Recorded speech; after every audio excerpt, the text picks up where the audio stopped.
A yau duk wata mu'amala da ake yi ta dogara ne da fasahar yanar gizo.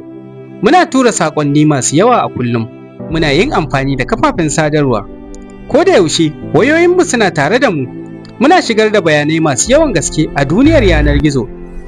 Amma fa wannan ba shi ne yake tabbatar mana da cewa babu wata matsala da za mu iya fuskanta a duniyar yanar gizo ba.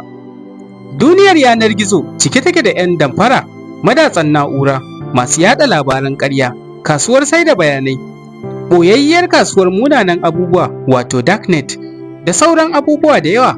Wannan al'amari ne mai ban tsoro. Wasu hare-haren da ke yanar gizo ba su fiye nuna alamun cutarwa ba.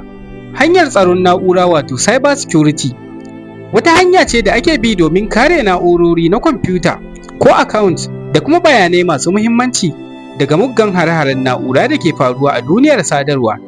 Idan mutum yana da wannan ilimi, zai iya kare kansa kuma zai iya taimakawa wurin kare wasu. A wannan ɗan gajeren horarwa, za ku san hanyar da za ku kare kanku daga dukkan matsaloli da ke cikin duniyar sadarwa.